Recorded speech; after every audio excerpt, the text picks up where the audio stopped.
Hi ಸ್ನೇಹಿತರೆ, ನೋಡಿ, ಗೃಹಲಕ್ಷ್ಮಿ ಯೋಜನೆಯ ಪ್ರತಿಯೊಂದು ಫಲಾನುಭವಿಗಳಿಗೆ ಸರ್ಕಾರ ಭರ್ಜರಿ ಗುಡ್ಡಿಸ್ನ ಕೊಟ್ಟಿದ್ದು, ನಿಮ್ಮ ಬ್ಯಾಂಕ್ ಖಾತೆಗೆ 32ನೇ ಕಂತು, 31ನೇ ಕಂತು ಹಾಗೂ 30ನೇ ಕಂತು ಈ 3 ತಿಂಗಳ 6,000 ಹಣನ ಸರ್ಕಾರ ಜಮಾ ಮಾಡುವುದಾಗಿ ಭರ್ಜರಿ ಗುಡ್ಡಿಸ್ನ ಕೊಟ್ಟಿದ್ದು, ಈಗಾಗಲೇ ಫಲಾನುಭವಿಗಳಿಗೆ ಹಣ ಜಮಾ ಆಗೋದಕ್ಕೆ ಶುರುವಾಗಿದೆ. ಆದರೆ 3 ಲಕ್ಷಕ್ಕಿಂತ ಅಧಿಕ ಮಹಿಳೆಯರಿಗೆ ಇನ್ನು ಮುಂದೆ ಗೃಹಲಕ್ಷ್ಮಿ ಹಣ ಬರ್ತಾ ಇಲ್ಲ. ನಿಮ್ಮ ಬ್ಯಾಂಕ್ ಖಾತೆಗೆ ಬರಬೇಕು ಅಂದರೆ ನೀವು ಏನು ಮಾಡಬೇಕು ಅಂತ ತಿಳಿಸ್ಕೊಡ್ತೀನಿ. ಮತ್ತು ಸರ್ಕಾರದಿಂದ ಈಗಾಗಲೇ 6,000 ಹಣ ಬಂದಿರೋದಕ್ಕೆ ಪ್ರೂಫ್ ಆಗಿ ಬ್ಯಾಂಕಿಂದ ಬಂದಿರುವ ಮೆಸೇಜ್ ಕೂಡ ತೋರಿಸ್ತಾ ಇದ್ದೀನಿ. ಇದೇ ರೀತಿ ನಿಮ್ಮ ಬ್ಯಾಂಕ್ ಖಾತೆಗೆ ಸರ್ಕಾರ ಈ 3 ತಿಂಗಳ 6,000 ಗೃಹಲಕ್ಷ್ಮಿ ಹಣನ ನಾಳೆ ಗುರುವಾರ ಜೂನ್ 4ರಂದು ಕರ್ನಾಟಕದ 27 ಜಿಲ್ಲೆಗಳಿಗೆ 3 ಹಂತಗಳಲ್ಲಿ ಬೆಳಗ್ಗೆ 11 ಗಂಟೆಯ ಸಮಯಕ್ಕೆ ಜಮಾ ಮಾಡ್ತಾ ಇದೆ. ಅದೇ ರೀತಿ ರೇಷನ್ ಕಾರ್ಡ್ದಾರರಿಗೂ ಕೂಡ ಸರ್ಕಾರ 3 ಭರ್ಜರಿ ಗುಡ್ಡಿಸ್ನ ಕೊಟ್ಟಿದೆ ಮತ್ತು ಹೊಸ ರೇಷನ್ ಕಾರ್ಡ್ಗೆ ಅರ್ಜಿ ಕೂಡ ಸ್ವೀಕಾರ ಮಾಡ್ತಾ ಇದೆ. ಹಾಗಾದರೆ ಸರ್ಕಾರ ಏನೆಲ್ಲ ಮಾಹಿತಿ ಕೊಟ್ಟಿದೆ ಅಂತ ನಾನು ನಿಮಗೆ ತಿಳಿಸ್ಕೊಡ್ತಾ ಇದ್ದೀನಿ. ಅದಕ್ಕಿಂತ ಮೊದಲು ನೋಡಿ ವೀಕ್ಷಕರೇ, ನೀವೇನಾದ್ರೂ ನನ್ನ ಚಾನಲ್ನ ಸಬ್ಸ್ಕ್ರೈಬ್ ಆಗಿಲ್ಲ ಅಂದರೆ ದಯವಿಟ್ಟು ಪ್ರತಿಯೊಬ್ಬರು ಚಾನಲ್ನ ಸಬ್ಸ್ಕ್ರೈಬ್ ಮಾಡ್ಕೊಳ್ಳಿ, ಹಾಗೆ ವಿಡಿಯೋಗೆ ಒಂದು ಲೈಕ್ನ ಕೊಡಿ. ಹೌದು ವೀಕ್ಷಕರೇ, ಸರ್ಕಾರ ಪ್ರತಿಯೊಂದು ಗೃಹಲಕ್ಷ್ಮಿ ಯೋಜನೆಯ ಫಲಾನುಭವಿಗಳಿಗೆ ಒಟ್ಟಿಗೆ 3 ತಿಂಗಳ 6,000 ಹಣನ ಜಮಾ ಮಾಡುವುದಾಗಿ ಭರ್ಜರಿ ಗುಡ್ಡಿಸ್ನ ಕೊಟ್ಟಿದೆ. ನಿಮ್ಮ ಬ್ಯಾಂಕ್ ಖಾತೆಗೆ ಜೂನ್ ತಿಂಗಳ 32ನೇ ಕಂತು, ಮೇ ತಿಂಗಳ 31ನೇ ಕಂತು ಹಾಗೂ ಏಪ್ರಿಲ್ ತಿಂಗಳ 30ನೇ ಕಂತು ಒಟ್ಟು 3 ತಿಂಗಳ ಗೃಹಲಕ್ಷ್ಮಿ ಯೋಜನೆಯ 6,000 ಹಣ ಫಲಾನುಭವಿಗಳಿಗೆ ಈಗಾಗಲೇ ಜಮಾ ಆಗಿದೆ. ಹಣ ಬಂದಿರೋದಕ್ಕೆ ಪ್ರೂಫ್ ಆಗಿ ಒಂದು ಬ್ಯಾಂಕಿಂದ ಬಂದಿರುವ ಮೆಸೇಜ್ನ ಕೂಡ ನಾನು ನಿಮಗೆ ತೋರಿಸಿದ್ದೆ. ಇದೇ ರೀತಿ ನೀವು ಹಣ ಪಡಿಬೇಕು ಅಂದರೆ ಆದಷ್ಟು ಬೇಗ ಗೃಹಲಕ್ಷ್ಮಿಗೆ ಮರು ಅರ್ಜಿನ ಹಾಕಬೇಕು ಮತ್ತು ಸರ್ಕಾರ ಜಾರಿಗೆ ತಂದಿರುವ ಹೊಸ ನಿಯಮಗಳನ್ನ ಪಾಲಿಸಬೇಕು. ಹಾಗಾದರೆ ಸರ್ಕಾರದಿಂದ ಯಾರಿಗೆಲ್ಲ ಹಣ ಬಂದಿದೆ, ಯಾರಿಗೆಲ್ಲ ಕ್ಯಾನ್ಸಲ್ ಆಗಿದೆ ಅಂತ ನಾನು ನಿಮಗೆ ತಿಳಿಸ್ಕೊಡ್ತೀನಿ.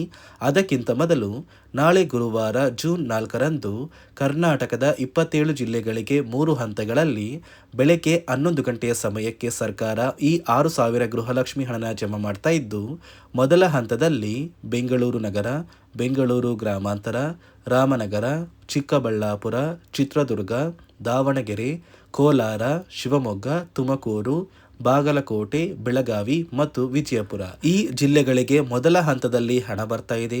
ಎರಡನೆಯ ಹಂತದಲ್ಲಿ ಬಳ್ಳಾರಿ, ಬೀದರ್, ಕಲಬುರಗಿ, ಕೊಪ್ಪಳ, ರಾಯಚೂರು, ಯಾದಗಿರಿ, ವಿಜಯನಗರ, ಧಾರವಾಡ, ಗದಗ, ಹಾವೇರಿ ಮತ್ತು ಉತ್ತರ ಕನ್ನಡ.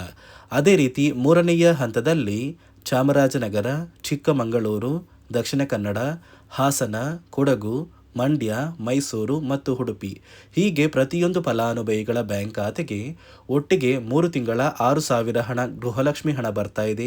ನಿಮ್ಮ ಬ್ಯಾಂಕ್ ಖಾತೆಗೂ ಕೂಡ ಬರುತ್ತೆ. ಆದರೆ ನೀವು ಎಷ್ಟು ಬೇಗ ಮರು ಅರ್ಜಿನ ಹಾಕ್ತೀರಾ ಅಷ್ಟು ಬೇಗ ಗೃಹಲಕ್ಷ್ಮಿ ಹಣನ ಪಡ್ಕೋತೀರಾ ಮತ್ತು ಸರ್ಕಾರ ಜಾರಿಗೆ ತಂದಿರುವ ಹೊಸ ನಿಯಮಗಳನ್ನ ಕಡ್ಡಾಯವಾಗಿ ಪಾಲಿಸಬೇಕು. ಹಾಗಾದರೆ ಸರ್ಕಾರದಿಂದ ಏನೆಲ್ಲ ಹೊಸ ಬದಲಾವಣೆಗಳು ಬಂದಿದೆ ಅಂತ ನಾನು ನಿಮಗೆ ತಿಳಿಸ್ಕೊಡ್ತಾ ಇದ್ದೀನಿ. ನಿಮ್ಮ ಬ್ಯಾಂಕ್ ಖಾತೆಗೆ ಗೃಹಲಕ್ಷ್ಮಿ ಯೋಜನೆಯ 3 ತಿಂಗಳ 6,000 ಹಣ ಜಮಾ ಆಗಬೇಕು ಅಂದರೆ ನೀವು ಆದಷ್ಟು ಬೇಗ ಗೃಹಲಕ್ಷ್ಮಿಗೆ ಮರು ಅರ್ಜಿನ ಹಾಕೋದು ಕಡ್ಡಾಯ. ಯಾವ ಕಾರಣಕ್ಕೆ ನೀವು ಮರು ಅರ್ಜಿ ಹಾಕಬೇಕು ಅಂತ ಕೂಡ ತಿಳಿಸ್ಕೊಡ್ತಾ ಇದ್ದೀನಿ. ನೋಡಿ ವೀಕ್ಷಕರೇ, ಸುಮಾರು 2ರಿಂದ 3 ಲಕ್ಷಕ್ಕಿಂತ ಅಧಿಕ ಮಹಿಳೆಯರಿಗೆ ಗೃಹಲಕ್ಷ್ಮಿ ಹಣನ ಸರ್ಕಾರ ಕ್ಯಾನ್ಸಲ್ ಮಾಡಿದೆ. ಯಾಕಂದರೆ ಈ 3 ಲಕ್ಷಕ್ಕಿಂತ ಅಧಿಕ ಫಲಾನುಭವಿಗಳ ಬ್ಯಾಂಕ್ ಖಾತೆಗೆ ಪ್ರತಿ ತಿಂಗಳು ಗೃಹಲಕ್ಷ್ಮಿ ಹಣ ಜಮಾ ಆಗ್ತಾ ಇತ್ತು. ಸುಮಾರು ಸಾಕಷ್ಟು ಫಲಾನುಭವಿಗಳು ಮರಣ ಹೊಂದಿದ್ದಾರೆ. ಆ ಮರಣ ಹೊಂದಿರುವ ಫಲಾನುಭವಿಗಳ ಒಂದು ಸಂಖ್ಯೆ 2 ಲಕ್ಷಕ್ಕಿಂತ ಜಾಸ್ತಿ ಇದೆ. ಇದೇ ಕಾರಣಕ್ಕೆ ಪ್ರತಿ ಫಲಾನುಭವಿಗಳು ಗೃಹಲಕ್ಷ್ಮಿಗೆ ಮರು ಅರ್ಜಿನ ಹಾಕಿ ನಿಮ್ಮ ಬ್ಯಾಂಕ್ ಖಾತೆಗೆ ನೀವು ಹಣ ಪಡಿಬೇಕು. ಇಲ್ಲಿ ಮರು ಅರ್ಜಿ ಹಾಕುವ ಮೂಲಕ ಸರ್ಕಾರಕ್ಕೆ ನೀವು ಇನ್ನೂ ಕೂಡ ಗೃಹಲಕ್ಷ್ಮಿ ಹಣನ ಪಡಿತಾ ಇದ್ದೀರಿ ಅಂತ ತಿಳಿದು ಬರುತ್ತೆ. ಮತ್ತು ಯಾರೆಲ್ಲ ಫಲಾನುಭವಿಗಳು ಮರು ಅರ್ಜಿನ ಹಾಕೋಲ್ಲ ಅಂತಹ ಫಲಾನುಭವಿಗಳ ಒಂದು ಹೆಸರನ್ನ ಗೃಹಲಕ್ಷ್ಮಿ ಯೋಜನೆಯ ಅರ್ಹರ ಪಟ್ಟಿಯಿಂದ ಸರ್ಕಾರ ಕ್ಯಾನ್ಸಲ್ ಮಾಡುತ್ತೆ. ಸರ್ಕಾರಕ್ಕೆ 2 ಲಕ್ಷಕ್ಕಿಂತ ಅಧಿಕ ಮಹಿಳೆಯರು ಮರಣ ಹೊಂದಿರೋದು ತಿಳಿದು ಬಂದಿದೆ. ಇದೇ ಕಾರಣಕ್ಕೆ ಈ ಜೂನ್ ತಿಂಗಳಲ್ಲಿ ಸರ್ಕಾರದಿಂದ ನೇಮಕಗೊಂಡಿರುವ ಕೆಲವು ಅಧಿಕಾರಿಗಳು ನಿಮ್ಮ ಮನೆ ಬಾಗಿಲಿಗೆ ಬಂದು ಪ್ರತಿ ಫಲಾನುಭವಿಗಳ ಒಂದು ದಾಖಲಾತಿಗಳನ್ನ ಮರುಪರಿಶೀಲನೆ ಮಾಡಿ ಮತ್ತೆ ಅರ್ಜಿನ ಹಾಕ್ಸ್ಕೊಂಡು ಹೋಗ್ತಾರೆ. ನಂತರ ನಿಮ್ಮ ಬ್ಯಾಂಕ್ ಖಾತೆಗೆ 3 ತಿಂಗಳ 6,000 ಹಣ ಬರುತ್ತೆ. ಅದೇ ರೀತಿ ಇನ್ನು ಮುಂದೆ ಪ್ರತಿ ವರ್ಷವೂ ಕೂಡ ನೀವು ವರ್ಷದ ಕೊನೆಯಲ್ಲಿ ಗೃಹಲಕ್ಷ್ಮಿಗೆ ನೀವು ಹೊಂದಿರುವ ಲೈಫ್ ಸರ್ಟಿಫಿಕೇಟ್ನ ಕೊಟ್ಟು ಅರ್ಜಿನ ಹಾಕಿದ್ರೆ ಮಾತ್ರ ಆ ಒಂದು ವರ್ಷದಲ್ಲಿ ಪ್ರತಿ ತಿಂಗಳು ಗೃಹಲಕ್ಷ್ಮಿ ಯೋಜನೆಯ 6,000 ಹಣ ಬರುತ್ತೆ. ಈಗಾಗಲೇ ಫಲಾನುಭವಿಗಳಿಗೆ ಗೃಹಲಕ್ಷ್ಮಿ ಹಣ ಜಮಾ ಆಗೋದಕ್ಕೆ ಸ್ಟಾರ್ಟ್ ಆಗಿದೆ. ಆದಷ್ಟು ಬೇಗ ಈ ಜೂನ್ ತಿಂಗಳಲ್ಲಿ ಪ್ರತಿಯೊಬ್ಬರು ಗೃಹಲಕ್ಷ್ಮಿಗೆ ಮರು ಅರ್ಜಿನ ಹಾಕಿ ಈ ಒಂದು ಹಣನ ಪಡ್ಕೊಳ್ಳಿ. ಮತ್ತು ಸರ್ಕಾರ ಈ ಗೃಹಲಕ್ಷ್ಮಿ ಹಣಕ್ಕೆ ಕೆಲವು ನಿಯಮಗಳನ್ನ ಕೂಡ ಜಾರಿಗೆ ತಂದಿದೆ.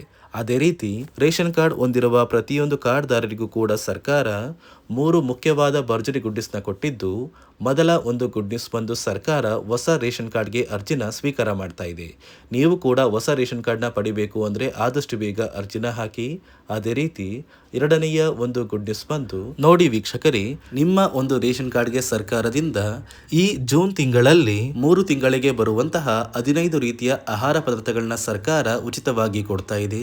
ಈ ಜೂನ್ ತಿಂಗಳಲ್ಲಿ ಸಿಗಬೇಕಾಗಿರುವಂತಹ ಇಂದಿರಾ ಕಿಟ್ ಮತ್ತು ಮೇ ತಿಂಗಳಲ್ಲಿ ನಿಮಗೆ ಬರಬೇಕಾಗಿರುವಂತಹ ಒಂದು ಇಂದಿರಾ ಕಿಟ್, ಅದೇ ರೀತಿ ಏಪ್ರಿಲ್ ತಿಂಗಳಲ್ಲೂ ಕೂಡ ನಿಮ್ಮ ಒಂದು ರೇಷನ್ ಕಾರ್ಡ್ಗೆ ಇಂದಿರಾ ಕಿಟ್ನ ಕೊಟ್ಟಿಲ್ಲ. ಒಟ್ಟು 3 ತಿಂಗಳ 15 ಆಹಾರ ಪದಾರ್ಥಗಳನ್ನ ಸರ್ಕಾರ ಪ್ರತಿ ಕಾರ್ಡ್ದಾರರಿಗೆ ವಿತರಣೆ ಮಾಡ್ತಾ ಇದೆ.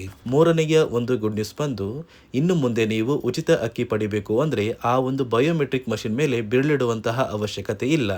ಯಾಕಂದರೆ ಇದೀಗ ಸರ್ಕಾರ ನಿಮ್ಮ ಒಂದು ಬೆರಳು ಆ ಒಂದು ಮಷಿನಲ್ಲಿ ಎಂಟ್ರಿ ಆಗಿಲ್ಲ ಅಂದರೂ ಕೂಡ ಆ ಒಂದು ಅಧಿಕಾರಿಗಳು ಪುಸ್ತಕದಲ್ಲಿ ನಿಮ್ಮ ಒಂದು ಹೆಸರನ್ನ ಬರ್ಕೊಂಡು ನಿಮ್ಮ ಕಾರ್ಡಿಗೆ ಅಕ್ಕಿನ ಕೊಡಬೇಕು ಅಂತ ಸರ್ಕಾರ ಆದೇಶ ಕೊಟ್ಟಿದ್ದು, ಈ 3 ಗುಡ್ ನ್ಯೂಸ್ನ ಪ್ರತಿಯೊಂದು ಫಲಾನುಭವಿಗಳಿಗೆ ಸರ್ಕಾರ ಕೊಡ್ತಾ ಇದೆ.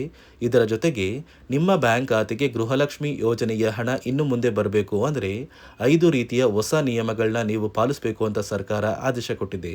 ಅದೇ ರೀತಿ ನೋಡಿ ಸ್ನೇಹಿತರೆ, ಈ ಬಾರಿ ಸುಮಾರು 3 ಲಕ್ಷಕ್ಕಿಂತ ಅಧಿಕ ಫಲಾನುಭವಿಗಳ ಬ್ಯಾಂಕ್ ಖಾತೆಗೆ ಸರ್ಕಾರ ಗೃಹಲಕ್ಷ್ಮಿ ಯೋಜನೆಯ ಹಣನ ಜಮಾ ಮಾಡ್ತಾ ಇಲ್ಲ. ಕಾರಣ ಏನು ಅಂದರೆ, ನಿಮ್ಮ ಬ್ಯಾಂಕ್ ಖಾತೆಗೆ ಡೆಬಿಟ್ ಮೂಲಕ ಹಣ ಜಮಾ ಮಾಡುವಂತಹ ಸಂದರ್ಭದಲ್ಲಿ ಸರ್ಕಾರ ಸಾಕಷ್ಟು ಫಲಾನುಭವಿಗಳ ಒಂದು ಬ್ಯಾಂಕ್ ಖಾತೆಗೆ ಹಣ ಜಮಾ ಮಾಡೋದನ್ನು ಕ್ಯಾನ್ಸಲ್ ಮಾಡಿದೆ. ಯಾಕಂದರೆ ಇತ್ತೀಚೆಗೆ ಹಣಕಾಸು ಇಲಾಖೆ ಜಾರಿಗೆ ತಂದಿರುವ 5 ನಿಯಮಗಳ ಆಧಾರದ ಮೇಲೆ ಪ್ರತಿಯೊಂದು ಫಲಾನುಭವಿಗಳಿಗೆ ಸರ್ಕಾರ ಈ ಒಂದು ಹಣನ ಜಮಾ ಮಾಡ್ತಾ ಇದ್ದು, ಯಾರೆಲ್ಲ ಫಲಾನುಭವಿಗಳು ಈ ನಿಯಮಗಳನ್ನ ಪಾಲಿಸಿಲ್ಲ ನಿಮ್ಮ ಬ್ಯಾಂಕ್ ಖಾತೆಗೂ ಕೂಡ ಹಣ ಜಮಾ ಆಗೋದಿಲ್ಲ. ಹಾಗಾದರೆ ಬನ್ನಿ ಸ್ನೇಹಿತರೆ, ಸರ್ಕಾರ ಜಾರಿಗೆ ತಂದಿರುವ ಆ 5 ಹೊಸ ನಿಯಮಗಳು ಏನು ಅಂತ ನಾನು ನಿಮಗೆ ತಿಳಿಸ್ಕೊಡ್ತಾ ಇದ್ದೀನಿ.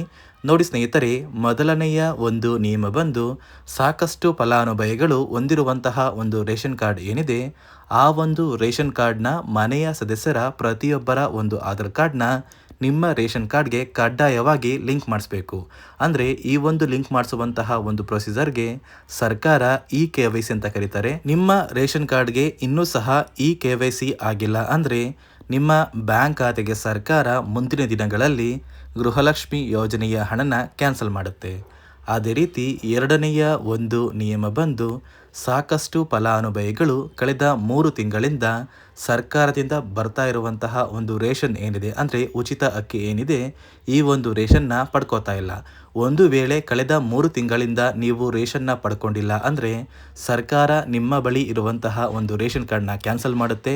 ನಿಮ್ಮ ರೇಷನ್ ಕಾರ್ಡ್ನ ಸರ್ಕಾರ ಕ್ಯಾನ್ಸಲ್ ಮಾಡಿದ್ರೆ ನಿಮ್ಮ ಬ್ಯಾಂಕ್ ಖಾತೆಗೆ ಗೃಹಲಕ್ಷ್ಮಿ ಯೋಜನೆಯ ಹಣ ಇರ್ಬೋದು ಮತ್ತು ಸರ್ಕಾರದಿಂದ ಬರುವಂತಹ ಒಂದು ಸೌಲಭ್ಯಗಳನ್ನ ನೀವು ಕಳ್ಕೋಬೇಕಾಗುತ್ತೆ. ಅದೇ ರೀತಿ ಮೂರನೆಯ ಒಂದು ನಿಯಮ ಬಂದು, ನೋಡಿ ಸ್ನೇಹಿತರೆ, ನಿಮ್ಮ ಬಳಿ ಇರುವಂತಹ ಒಂದು ಆಧಾರ್ ಕಾರ್ಡ್ ಏನಿದೆ ಆ ಒಂದು ಆಧಾರ್ ಕಾರ್ಡ್ನ ಕಳೆದ 15 ವರ್ಷಗಳಲ್ಲಿ ನೀವು ಯಾವುದೇ ರೀತಿಯ ಒಂದು ತಿದ್ದುಪಡಿನ ಮಾಡಿಸಿಲ್ಲ ಅಂದರೆ ನಿಮ್ಮ ಬ್ಯಾಂಕ್ ಖಾತೆಗೆ ಸರ್ಕಾರ ಗೃಹಲಕ್ಷ್ಮಿ ಯೋಜನೆಯ ಹಣನ ಕ್ಯಾನ್ಸಲ್ ಮಾಡುತ್ತೆ. ಯಾಕಂದರೆ ಸರ್ಕಾರದಿಂದ ಬಂದಿರುವಂತಹ ಒಂದು ಆದೇಶದ ಪ್ರಕಾರ ಪ್ರತಿಯೊಂದು ಫಲಾನುಭವಿಗಳು ಕಳೆದ 15 ವರ್ಷಗಳಲ್ಲಿ ಯಾವುದೇ ರೀತಿಯ ಒಂದು ತಿದ್ದುಪಡಿನ ನಿಮ್ಮ ಆಧಾರ್ ಕಾರ್ಡ್ಗೆ ನೀವು ಮಾಡಿಸಿಲ್ಲ ಅಂದರೆ ಕಡ್ಡಾಯವಾಗಿ ಆದಷ್ಟು ಬೇಗ ನಿಮ್ಮ ಆಧಾರ್ ಕಾರ್ಡ್ಗೆ ತಿದ್ದುಪಡಿನ ಮಾಡಿಸಿ. ಅದೇ ರೀತಿ 4ನೆಯ ಒಂದು ನಿಯಮ ಬಂದು, ನಿಮ್ಮ ಕುಟುಂಬದ ಒಂದು ವಾರ್ಷಿಕ ಆದಾಯ 7 ಲಕ್ಷಕ್ಕಿಂತ ಕಡಿಮೆ ಇರಬೇಕು. ಒಂದು ವೇಳೆ ನಿಮ್ಮ ಕುಟುಂಬದ ವಾರ್ಷಿಕ ಆದಾಯ 7 ಲಕ್ಷಕ್ಕಿಂತ ಜಾಸ್ತಿ ಇದ್ದರೆ ನಿಮ್ಮ ಬ್ಯಾಂಕ್ ಖಾತೆಗೆ ಸರ್ಕಾರ ಗೃಹಲಕ್ಷ್ಮಿ ಯೋಜನೆಯ ಹಣನ ಕ್ಯಾನ್ಸಲ್ ಮಾಡುತ್ತೆ. ಅದೇ ರೀತಿ 5ನೆಯ ಒಂದು ನಿಯಮ ಬಂದು, ನಿಮ್ಮ ಕುಟುಂಬದ ಸದಸ್ಯರು ಅಥವಾ ಗೃಹಲಕ್ಷ್ಮಿ ಯೋಜನೆಯ ಫಲಾನುಭವಿಗಳು ಯಾರು ಕೂಡ ಸರ್ಕಾರಿ ನೌಕರರಾಗಿ ಕಾರ್ಯನಿರ್ವಹಿಸ್ತಾ ಇರಬಾರ್ದು. ಒಂದು ವೇಳೆ ನಿಮ್ಮ ಕುಟುಂಬದಲ್ಲಿ ಯಾರೇ ಆಗಿದ್ರೂ ಸರ್ಕಾರಿ ನೌಕರರಾಗಿ ಕಾರ್ಯನಿರ್ವಹಿಸ್ತಾ ಇದ್ದರೆ ನಿಮ್ಮ ಬ್ಯಾಂಕ್ ಖಾತೆಗೆ ಗೃಹಲಕ್ಷ್ಮಿ ಯೋಜನೆಯ ಹಣ ಕ್ಯಾನ್ಸಲ್ ಆಗುತ್ತೆ. ಈ 5 ನಿಯಮಗಳ ಆಧಾರದ ಮೇಲೆ ಪ್ರತಿಯೊಂದು ಫಲಾನುಭವಿಗಳಿಗೆ ಸರ್ಕಾರ ಹಣ ಜಮಾ ಮಾಡ್ತಾ ಇದೆ.